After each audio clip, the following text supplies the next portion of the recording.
నువ్వు నిద్రలోనే శ్వాస తీసుకోవడానికి ఇబ్బంది, నీ గుండెకి రక్తస్రావం అందక చెప్పుకోవడానికి పెద్దగా ఏం లేదో నిద్రలోనే మరణించావు.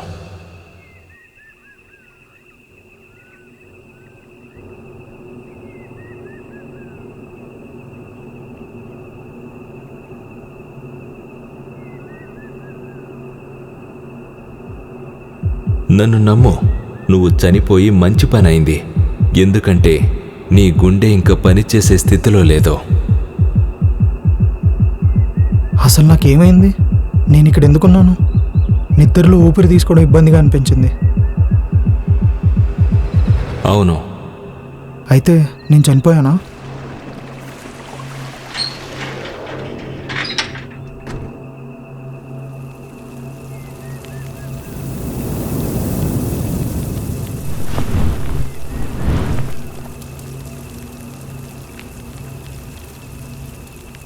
మనిషి అన్నాక చావు ఖచ్చితం.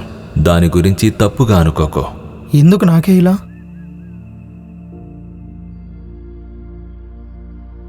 మనుషుల్లో ఎవరన్నా దీక్ష తీసుకుంటే సంవత్సరంలో కొన్ని రోజులు లేదా మహా అయితే ప్రతి సంవత్సరంలో కొన్ని నెలలు మాత్రమే దీక్ష తీసుకుని నీకు సేవ చేసుకుంటారు. కానీ నేను మాత్రం నా జీవితాంతం దీక్షలో ఉన్నట్టే ఉండి గుడి నుంచి బయటకు వెళ్లకుండా నీకే సేవ చేసుకుంటూ బ్రతికేవాడిని. అలాంటిది నాకే ఎందుకు ఈ శిక్ష? నేనేం పాపం చేశాను? పాపాలు పుణ్యాలు ఇవి కాదు జీవితం ఎంతవరకు వెళ్లాలో నిర్ణయించేది. నీ అనుభవాలే నీ జీవితకాలాన్ని నిర్ణయిస్తుంది. నీకున్న అనుభవాలతో ఒక జీవితానికి సరిపడా అత్యున్నత జ్ఞానాన్ని పొందావు. అందుకే నీ సమయం అయిపోయింది. నాకేం అనుభవాలున్నాయి? నీకు సేవ చేసుకోవడం తప్ప. గుణమే జ్ఞానము. నీ స్వార్థం కోసం నువ్వు నాకు ఎప్పుడూ సేవ చేయలేదు. నేను బావుండాలి అని సేవ చేశావు. ఈ గుడిలో అర్చకులు నీలానే రోజు నాకు సేవ చేస్తారు. కానీ ఆయన స్వార్థం కోసం చేస్తారు. ఆయన బావుండాలని, ఆయన కుటుంబం బావుండాలని చేస్తున్న సేవది. స్వార్థం కన్నా స్వచ్ఛందనం గొప్పది. గుడిలో నువ్వు వండిన భోజనమే నాకు పెడతావు. అదే భోజనం ప్రసాదం అనే పేరుతో జనాలకి పెడతావు. గుడి బయటున్న కుక్కలకి అదే భోజనం పెడతావు. దీన్నే సార్వభావం అంటారు. నువ్వు ఎవరిని వేరు చేసి చూడలేవు. ఇవి చాలు నువ్వు అత్యున్నత జ్ఞానాన్ని పొందావని చెప్పడానికి. అది సరే గాని ఈ స్వర్గము నరకం లాంటివి ఉంటాయంటారు కదా, అక్కడ కాకుండా ఇంకా ఇక్కడ ఎందుకున్నాను? స్వర్గమో నరకమో ఇవి పాపాల్ని తగ్గించడానికి మీరే సృష్టించుకున్న కల్పిత కథలు. ఇదంతా సరే, ఇంతకీ నువ్వు నిజంగానే దేవుడువా? అవును, నీ ఊహల్లో నేనే దేవుణ్ణి. చావు తర్వాత నేను ఇక్కడే జీవిస్తానా? అవ్వచ్చో కాకపోవచ్చో. మరిప్పుడు ఈ గుడిని నిన్ను ఎవరు చూసుకుంటారు? బయట ఆ కుక్కలకి తిండి ఎవరు పెడతారు? అక్కడికే వస్తున్నా. నువ్వు చనిపోయినా కానీ నీ మొదటి ఆలోచన ఎదుటివారి గురించే. ఇది చాలా మంచి లక్షణం. ఈ గుడి అర్చకులు నిన్ను ఖచ్చితంగా గుర్తుపెట్టుకుంటారు. కానీ నీ గురించి ఆలోచించేంత సమయం ఆయనకుండదు. ఆ గుడి బయట కుక్కలు కూడా నీ గురించి ఎదురు చూస్తాయి. కానీ అవి నీ మీద ఆధారపడి బ్రతకూడదని తెలుసుకొని వాటి జీవితాన్ని అవి కొనసాగిస్తాయి. నువ్వంటే ఇష్టమైన వ్యక్తులు ఇంకెవ్వరూ లేరు. ఇంత విషాదంలో ఏదన్నా మంచి ఉందంటే అది కనీసం ఆ కుక్కలకి నువ్వు చిరకాలం గుర్తుండిపోతావు. ఇప్పుడు ఏం జరుగుద్ది? నేను ఇక్కడే ఇలా ఆత్మలా మిగిలిపోతానా? కాదు, నువ్వు మళ్ళీ పుడతావు. అయితే హిందువులు చెప్పేది నిజమే అన్నమాట. ప్రతి ఒక్క మతం వాళ్ళ యొక్క సొంత దారుల్లో సరైనవే. అలా అయితే ఇదంతా దేనికి? ఇంత బ్రతికింది మళ్ళీ ఒక తెల్ల కాగితంలా, ఒక పసిబిడ్డలా పుట్టటానికా? నేను ఈ జన్మలో చేసిన పనులు, అనుభవాలు, గడిపిన క్షణాలు వీటన్నిటికీ విలువ లేనట్టేనా? కాదు, నీ గత జన్మ తాలూకా జ్ఞానం, అనుభవాలు అన్నీ నీలోనే ఉన్నాయి. కానీ ఈ క్షణం అవి నీకు గుర్తులేవంతే. నువ్వు అనుకుంటున్న దానికన్నా నీ అంతరాత్మ అత్యున్నత అద్భుతమైనది. మానవుడి మనసు నువ్వేంటో దానిలో ఒక చిన్న భాగాన్ని మాత్రమే పట్టుకోగలదు. అది వేణీళ్ళ చన్నీలా తెలుసుకోవడానికి నీ వేళ్లను గ్లాసులో పెట్టినట్టే ఉంటుంది. నువ్వు నీలోని చిన్న భాగాన్ని ఆ పాత్రలో పెడతావు. దాన్ని తిరిగి బయటికి తీసుకున్నప్పుడు అది పొందిన అన్ని అనుభవాల్ని నువ్వు పొందుతావు. నువ్వు గత 26 సంవత్సరాలుగా మానవ రూపంలోనే ఉన్నావు. కాబట్టి నువ్వింకా నీ పూర్తి మానవ స్పృహని అనుభవించలేదు.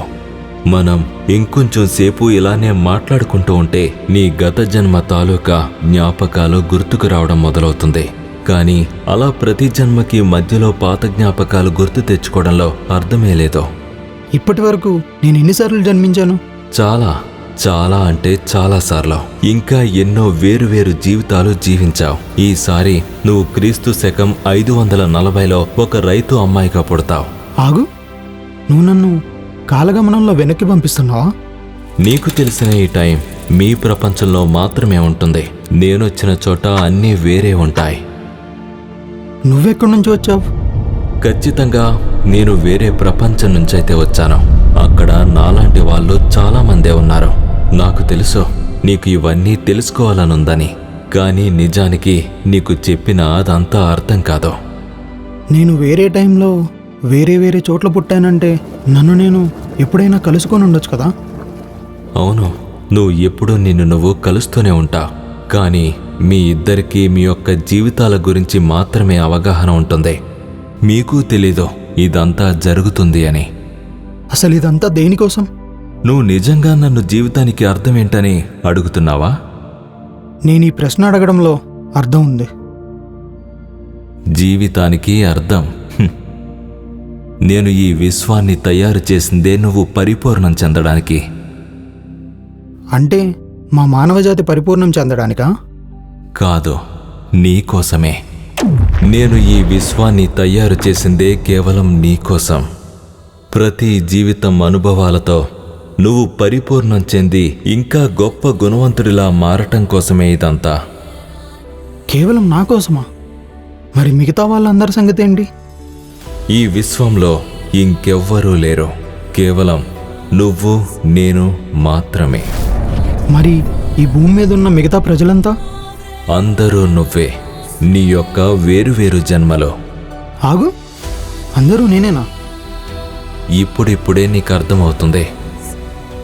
జీవించిన ప్రతి వ్యక్తిని నేనే. అవును, జీవించబోయే ప్రతి వ్యక్తి కూడా నువ్వే. నేనే సుభాష్ చంద్రబోస్. అల్లూరి సీతారామరాజు కూడా నువ్వే. నేనే మహాత్మా గాంధీ. గాంధీని చంపిన గాడ్సే కూడా నువ్వే. నేనే రాముడు, జీసస్, అల్లా. వాళ్ళ అడుగుజాడల్లో నడిచిన భక్తులు కూడా నువ్వే. నువ్వు ఎవరినైనా హింసించిన ప్రతిసారి నిన్ను నువ్వు హింసించుకున్నట్టే.